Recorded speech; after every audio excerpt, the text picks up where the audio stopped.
வணக்கம். நான் உங்கள் அழகன். சமீப காலமாக தெருநாய்களுடைய தொந்தரவு அதிகமாக இருப்பதாக சென்னையில் பரவலாக பேசப்பட்டுக் கொண்டிருக்கிறது. நாய்க்கடினால பார்த்தீங்க அப்படின்னாக்கா, கடந்த ஆண்டு 20,000க்கு அதிகமானவர் பாதிக்கப்பட்டிருப்பதாக கருத்து கணிப்பு தெரியப்படுத்தியிருக்கிறது. அதே போல பார்த்தீங்க அப்படின்னா, நாய்களுடைய எண்ணிக்கை 1.80 லட்சம் அளவிலான நாய்கள் அதிகமான தெருநாய்கள் இருப்பதாக கருத்து கணிப்புல தெரிய வந்திருக்குது. இதனால பார்த்தீங்கன்னா, நாய்க்கடி சமூக வலைதளங்கள்லையும் வீடியோக்கள்லையும் பார்க்கும்போது பார்த்தீங்கன்னா பதற்றமா இருக்கு. அந்த வீடியோக்களை பார்க்கும்போது அந்த குழந்தைகளை தாக்குறதா இருக்கட்டும், பெரியவங்களை தாக்குறதா இருக்கட்டும், பெரியவங்க குழந்தைங்களோட சேர்ந்து போகும்போதே அவங்களையும் சேர்ந்து அந்த நாய்கள் பார்த்தீங்கன்னா கொடூரமான முறையில பார்த்தீங்கன்னா 4-5 நாய் ஒண்ணா சேர்ந்து அதை தாக்குது. இது எல்லாமே பார்த்துக்கிட்டு தான் இருக்கிறோம். நம்ம ஒவ்வொருத்தரும் பார்த்துட்டு அந்த வீடியோ பார்த்துட்டு கடந்து போறோம். என்ன அப்படின்னா, இதெல்லாம் ஒருத்தர் மட்டும், சில பேர் மட்டும் யோசிக்கிறாங்க. யோசிச்சு சில முடிவு எடுத்து என்ன பண்றாங்க அப்படின்னாக்கா, கோடம்பாக்கத்தை சேர்ந்த தமிழ்வேந்தனுங்கிற ஒரு வழக்கறிஞர் பொதுநல வழக்கு தொடர்றாரு. நாய்களுடைய தொந்தரவு அதிகமா இருக்கு, நாய்களுக்கான முகாம் அமைச்சு நாய்களை பாதுகாக்கணும் அப்படிங்கிற மாதிரியான ஒரு தகவலை அவர் நீதிமன்றத்துல பதிவு செய்யறாரு. அது போல பாத்தீங்க அப்படின்னா, இன்னைக்கு டெல்லியை சேர்ந்தவங்க ஒரு பெண்மணி என்ன பண்ணியிருக்காங்க, ரிப்போர்ட்டரா ஒர்க் பண்ணிட்டு இருக்காங்க. அந்த ரிப்போர்ட்டர் வேலையை அவங்க ராஜினாமா செய்யறாங்க. நாய்களுக்கு ஆதரவாக, நாய்களுக்கு ஆதரவாகவும் எதிர்ப்பாகவும் சில கருத்துக்கள் விலங்கின ஆர்வலர்கள் கருத்து தெரிவிச்சுக்கிட்டு தான் இருக்காங்க.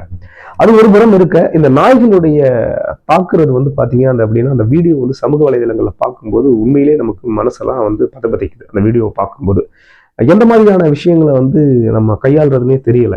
அந்த இடத்துல நம்ம இருந்தா அந்த குழந்தைகளை காப்பாத்திருப்போமா அப்படிங்கிற ஒரு மனசு பயங்கரமா துடிக்குது. அப்படியே நம்ம போய் அந்த நாயை அடிச்சு துரத்தி காப்பாத்திருக்க மாட்டோமா அப்படின்ற மாதிரி ஒரு ஒரு பதட்டமே ஆயிடுது அந்த நாய் அந்த குழந்தைங்களை தாக்கும்போது. இதெல்லாம் யாருமே நம்ம எதிர்பார்க்காத விஷயம்தான். அது இரவு 10 மணிக்கு மேல பாத்தீங்க அப்படின்னா நாய்கள் அதிகமா இருக்கு. சாதாரணமாக ஒரு தெருவு சென்னையில கடந்து போக முடியல. நாய்களோட தொந்தரவு பாத்தீங்கன்னா அதிக அளவுல இருக்கு. சொல்லபடி போனா 20,000 நாய்க்கடி வைத்தியத்துக்கு அட்மிட் ஆயிருக்காங்க அப்படின்னு சொல்லிட்டு சர்வே சொல்லுது. மருத்துவமனைகள் மூலமாக வந்த தகவல் நமக்கு இது. அது போல இந்த நாய்களுடைய எண்ணிக்கையும் அதிகமாக இருக்குதுன்னு மாநகராட்சி மூலமா சர்வேல சொல்லப்படுது. இது எல்லாம் எப்படி கட்டுக்குள் கொண்டு வரணும், நாய்களுக்கு நாய்களை அழிக்கணுங்கிறது யாரோட எண்ணமும் கிடையாது. மனிதர்களையும் குழந்தைகளையும் எல்லாரையும் பாதுகாக்கணும் அப்படிங்கிறதெல்லாம் ஒவ்வொருத்தரோட எண்ணமா இருக்கணும். இதை நாய்களை அழிச்சிடணும், நாய்களை கொண்டுடணும் அப்படிங்கிறது யாரும் எந்த இதுவும் தெரிவிக்கல, கருத்தும் தெரிவிக்கல.